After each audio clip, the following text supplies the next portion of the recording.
मी corporate वर्ल्डमध्ये बऱ्याच जणांना असं बघितलं आहे जे एक्सपिरियन्स्ड आहेत, फ्रेशर्स नाही हां, एक्सपिरियन्स्ड. त्यांनासुद्धा कम्युनिकेट करता येत नाही व्यवस्थित इंग्लिशमध्ये.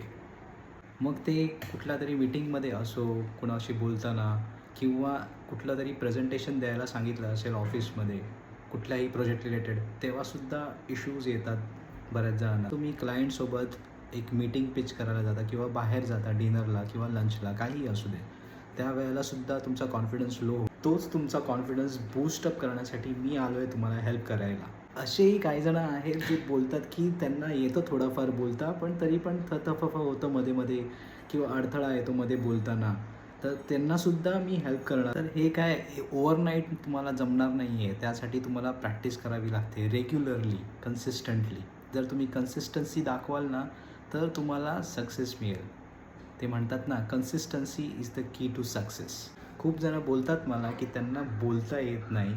समोरचा काय बोलत असतो ते त्यांना समजतं, एक्झॅक्टली कॉम्प्रिहेंड पण करता येतं, पण त्यांना ते एक्सप्रेस करता येत नाही, असा प्रॉब्लेम होतो. मी खास करून हा चॅनल आपल्या मराठी लोकांसाठी काढलेला आहे, कारण आपल्या खेडेगावातले खूप जणं असे आहेत जे मुलं खूप टॅलेंटेड असतात, पण त्यांचं कम्युनिकेशन स्किल वीक असतं किंवा त्यांना एक्सप्रेस करता येत नाही इंग्लिशमध्ये क्विकली.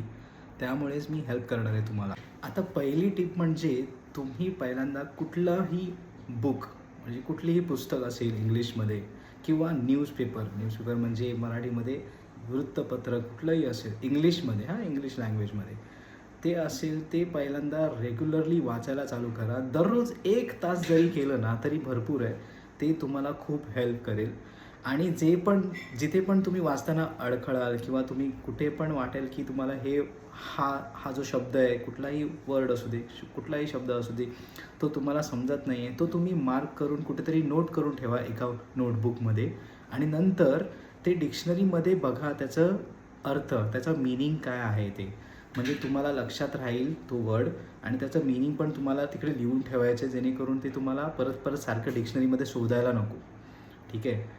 या टिप्स त्यांच्यासाठी आहेत जे कॉलेजमधनं पास आउट झालेले आहेत, आत्ता ग्रॅज्युएट असतील, जे कोणी असतील किंवा अंडर ग्रॅज्युएट असतील, जेव्हा ते जॉब्स शोधायला चालू करत आहेत, त्यांच्यासाठी टिप्स देतो आहे हे की त्यांना थोडासा प्रॉब्लेम होतो इंटरव्ह्यूजच्या टाईमला, तेव्हा त्यांनी हे करावं. दुसरं म्हणजे ते जे तुम्ही वर्ड्स काढलेले असतात एक आणि एक, जे काही असतील 10 असतील, 15 असतील, 50 असतील किंवा 100 असतील, त्या वर्ड्सचे मीनिंग काढून तुम्हाला जे ठेवले असाल तुम्हाला ते त्याच्यावरती एक सेंटेन्स किंवा एक वाक्य बनवायचं आहे, तोच वर्ड वापरून. आणि त्याचं कॉन्टेक्स्ट म्हणजे त्याचं जे मीनिंग असतं, त्याचं जे अर्थ असतो, तो बरोबर त्या सेंटेन्समध्ये बसला पाहिजे तसाच. तसं तुम्हाला एक इंग्लिशमध्ये वाक्य बनवायचं आहे. प्रत्येक वर्डसाठी जसं तुम्हाला जमेल तसं बनवा. प्रत्येक वर्डसाठी असं बनवायलाच पाहिजे असं नाही आहे. पहिले 5 वर्ड्स घ्या, नंतर बाकीचे 5 वर्ड्स घ्या. कारण त्यांना तुम्हाला विचार करावा लागतो ते कॉन्टेक्स्टमध्ये तुमच्या त्या फ्रेझिंग जे म्हणतात ते प्रचार बनवतात त्याला म्हणतात. त्या वाक्यामध्ये ते बरोबर फिट व्हायला पाहिजे. कसंही नाही, मीनिंगलेस नको आहे, मीनिंग असतं पाहिजे त्याला काहीतरी आणि ते ग्रॅमॅटिकलीही बरोबर बसलं पाहिजे. हवं आहे तर Googleचा यूज करा. तिसरी टिप अशी आहे की तेच वाक्य तुम्हाला सारखं बोलायचं आहे. म्हणजे 5 ते 10 वेळा तुम्हाला ते वाक्य बोलत राहायचं आहे, जेणेकरून ते तुमच्या माइंडमध्ये फिट राहील. आणि ते वाक्य न बघता बोलायचं प्रयत्न करायचं, जेणेकरून तो जो जे शब्द तुम्ही काढून ठेवलेला आहे, जो शब्द त्या वाक्यामध्ये वापरलेला, तो शब्द सबकॉन्शियसली तुमच्या माइंडमध्ये फिट होईल. जेणेकरून जेव्हा पण तुम्ही बोलाल तर ऑटोमॅटिकली तो तुमचा तोंडातून बाहेर पडेल जेव्हा तुम्ही बोलाल तेव्हा. आणि तो फिट झाल्यानंतर जसं तुम्ही बोलत राहाल तसं ते आपणच तुमच्या व्होकॅब्लरीमध्ये तो फिट होईल, असं आहे. त्याला व्होकॅब्लरी पॉवर वाढवणे असं म्हणतात.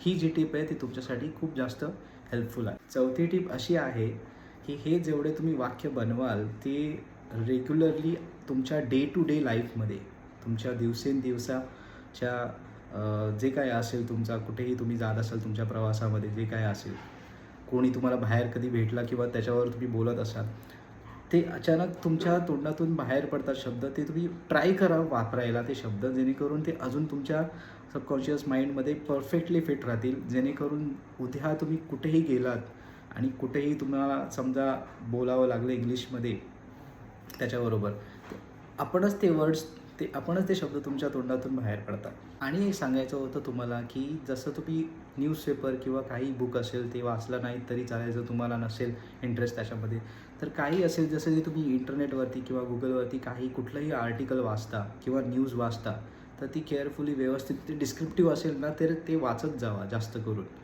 ते एकदम शॉर्टमध्ये न्यूज असते त्याच्यामध्ये तुम्हाला एवढं समजणार नाही जास्त, पण तुम्ही जास्त जेवढं वाचाल ना तेवढे तुम्हाला नवीन नवीन शब्द भेटतील आणि ते तुम्हाला रेकॉर्ड करून ठेवत जावं तुम्ही कुठे पण ते नोट करून, जेणेकरून तुम्हाला ते अजून नवीन नवीन शब्द ते प्रॅक्टिस करायला भेटतील आणि ते तुम्ही दररोज 1 तास त्याची प्रॅक्टिस करायची. त्यामुळे ते तुम्हाला जास्त सोपं पडेल आणि लवकर तुम्ही शिकाल. हे जेवढं पण मी सांगतो आहे त्यांच्यासाठी आहे जे बिगिनर्स आहेत, जे पहिल्यांदा म्हणजे बाहेर पडलेत नुकतेच असे कॉलेजमधून आणि ते नवीन म्हणजे बऱ्याच जणांना असं होतं की गॅप पडतो भरपूर, जे कॉन्व्हेंट स्कूलमध्ये असतात किंवा इंग्लिश मिडियममध्ये असतात. ते रेग्युलरली बोलत असतील किंवा नसतील पण त्याच्यासाठी तुम्हाला प्रॅक्टिस लागते. इंग्लिश ही कुठलीही लँग्वेज असू दे त्याच्यासाठी तुम्हाला रेग्युलरली प्रॅक्टिस लागतेच असू दे. असं नाही आहे की नुसतं इंग्लिश, मराठी लँग्वेज पण तुम्हाला रेग्युलरली प्रॅक्टिस लागत असते. आपण नॉर्मली हे जे बोलतो ते मराठी ही घरातली नॉर्मल घरगुती असं नॉर्मल लँग्वेज आहे. पण प्रोफेशनल ही मराठी लँग्वेज बऱ्याच जणांना त्यांनासुद्धा त्याच्यामध्ये खूप प्रॅक्टिस करावी लागते. जे पुस्तक वगैरे लिहित असतात, जे लेखक असतात, त्यांनासुद्धा असे नवीन शब्द म्हणजे ते उच्चारायचे तेव्हा किंवा त्याच्यावर उतरावायचे त्या बुकमध्ये, त्यासाठी सुद्धा त्यांना पूर्ण त्याचा सराव लागतो.